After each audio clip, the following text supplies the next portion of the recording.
गर्मी के कारण हर किसी का हाल बेहाल है।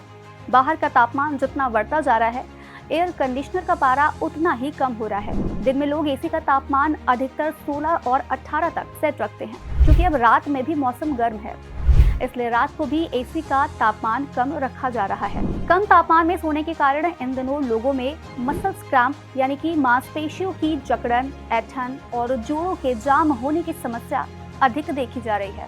आज के इस वीडियो में हम इसी समस्या के बारे में विस्तार से जानेंगे। इसे आसान भाषा में समझें तो हमारे शरीर का तापमान 31 डिग्री के आसपास रहता है और इस समय बाहर का तापमान 42.0 डिग्री सेल्सियस से अधिक है, यानी कि हमारा शरीर अपनी क्षमता से अधिक गर्म तापमान झेल रहा है। आमतौर पर दिन में लोग घरों या फिर ऑफिस में लगे एयर कंडीशनर्स का तापमान 16 से 20 के बीच रखते हैं। बीते कई दिनों से रात का तापमान भी बढ़ गया है। रात के समय तापमान 28 से 30 डिग्री सेल्सियस के बीच होता है, जिस कारण रात में भी एयर कंडीशनर का तापमान 20 से लेकर 22 तक रखा जा रहा है और इसी तापमान में लोग सो जाते हैं। ऐसे में देर रात तक एसी की ठंडी हवा के संपर्क में आने के कारण मांसपेशियां कठोर हो जाती हैं। सुबह उठने पर शरीर जाम हो गया है, ऐसा महसूस होता है। पैरों और कंधों में यह अधिक महसूस किया जाता है। कई बार जोड़ों में भी तेज दर्द की शिकायत आती है। इसी को मसल्स क्रैम्प कहा जाता है। इन दिनों ये दिक्कत तेजी से बढ़ रही है।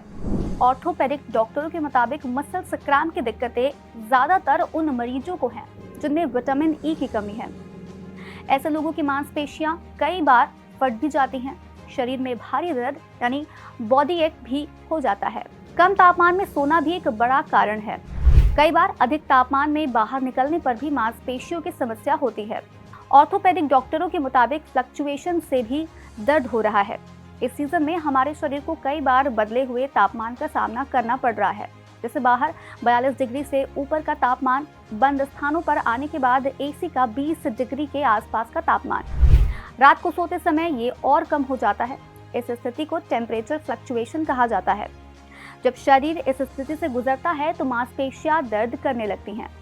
एयर कंडीशनर या रेफ्रिजरेटर में कूलेंट के लिए इस्तेमाल होने वाली फ्रीऑन गैसें भी खतरनाक हैं। इनसे उत्पन्न होने वाली ये गैस सांस के साथ अंदर जाने पर श्वसन तंत्र के लिए घातक हो सकती हैं। इन दिनों R290 और R32 गैस का प्रयोग ज्यादा हो रहा है। इससे नाक और गले में दिक्कत हो सकती है। एसी की सूखी हवा गले में सूखापन, जलन दे सकती है। इसे राइनाइटिस कहा जाता है। मसल्स क्रैम्प की इस समस्या से बचाव के लिए एक्सपर्ट्स की सलाह के अनुसार एसी के तापमान को 24 डिग्री सेल्सियस यानी 75 डिग्री फ़ारेनहाइट या उससे अधिक पर सेट करें और सोते समय एसी के साथ पंखा भी चलाएं, ताकि एसी की हवा पंखे की हवा के साथ लगे, क्योंकि एसी की हवा सीधे लगने पर शरीर में कई दिक्कतें पैदा हो सकती हैं। गर्मी से बचने के लिए तरल पदार्थों का अधिक सेवन करें ताकि आप एनहाइड्रेशन से बच सकें। नियमित रूप से व्यायाम करें और अपनी मांसपेशियों को मजबूत रखें।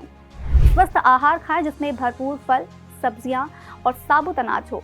यदि आपको मांसपेशियों में ऐंठन होती है तो उस जगह की मालिश करें, गर्म पानी से सेकें और डॉक्टर से दवा जरूर लें। तो बस आज कार्यक्रम में इतना ही। हम फिर मिलेंगे कुछ नई जानकारी के साथ। तब तक के लिए हमें दीजिए इजाजत। नमस्कार।